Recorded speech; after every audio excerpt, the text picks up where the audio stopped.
बरसों पुरानी बात है। एक गांव में देवदत्त नाम का ब्राह्मण अपनी पत्नी देवकन्या के साथ रहता था। उन दोनों की कोई संतान नहीं थी।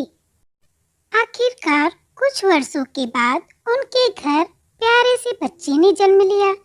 ब्राह्मण की पत्नी अपने बच्चे को बहुत प्यार करती थी। एक दिन ब्राह्मण की पत्नी को घर के बाहर नेवले का छोटा सा बच्चा मिला।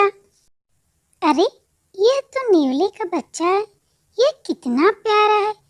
क्यों नहीं इसे हम अंदर ले चले और इसे भी हम अपने बच्चे की तरह पालेंगे।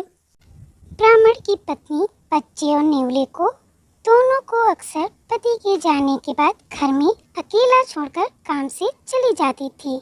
नेवला इस दौरान बच्चे का पूरा ख्याल रखता था। दोनों के बीच का अपार स्नेह देखकर देवकन्या बहुत खुश होती थी। इन दोनों में इतना प्रेम है, कहीं ये नेवला मेरे बच्चे को नुकसान न पहुंचा दे। आखिर जानवर ही तो है और जानवर की बुद्धि का कोई भरोसा नहीं कर सकता। समय बीतता गया। नेवला और ब्राह्मण के बच्चे के बीच में प्यार गहरा होता गया। एक दिन ब्राह्मण अपने काम से बाहर गया हुआ था। पति के जाते ही देवकन्या भी अपने बच्चे को घर में अकेला छोड़कर बाहर चली गई।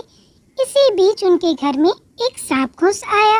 इधर ब्राह्मण देवदत्त का बच्चा आराम से सो रहा था, उधर सांप तेजी से उस बच्चे की ओर बढ़ने लगा।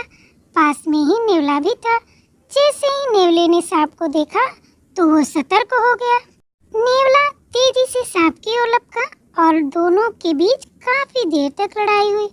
आखिर में नेवले ने सांप को मारकर बच्चे की जान बचा ली। सांप को मारने के बाद नेवला आराम से घर के आंगन में बैठ गया। इसी बीच देवकन्या घर लौट आई। जैसे ही उसने नेवले के मुंह को देखा तो वह डर गई। नेवले का मुंह सांप के खून से लथपथ था, लेकिन इस बात से अनजान देवकन्या ने मन में कुछ और ही सोच लिया। वो गुस्से से कांपने लगी। उसे लगा कि नेवले ने उसके प्यारे बेटे की हत्या कर दी। यही सोचते सोचते ब्राह्मण की पत्नी ने एक लाठी उठाई और उस नेवले को पीट पीट कर मार डाला। नेवले को जान से मारने के बाद ब्राह्मणी अपने बच्चे को देखने के लिए घर के अंदर तेजी से भागी। वहाँ बच्चा हंसता हुए खिलौनों के साथ खेल रहा था। इसी दौरान उसकी नजर पास में मरे पड़े सांप पर गई। सांप को देखते ही देवकन्या को बहुत पछतावा हुआ। वो भी नेवले से बहुत प्यार करती थी, लेकिन गुस्से और अपने बच्चे के मुंह में उसने बिना कुछ सोचे समझे नेवले को मार दिया था। अब ब्राह्मण की पत्नी जोर जोर से रोने लगी, लेकिन तब तक बहुत देर हो चुका था। उसी समय ब्राह्मण भी लौट आया। वह पत्नी की रोने की आवाज सुनकर दौड़ता हुआ घर के अंदर गया। देवकन्या, तुम क्यों रो रही हो? ऐसा क्या हो गया? उसने अपने पति को सारी कहानी सुना दी।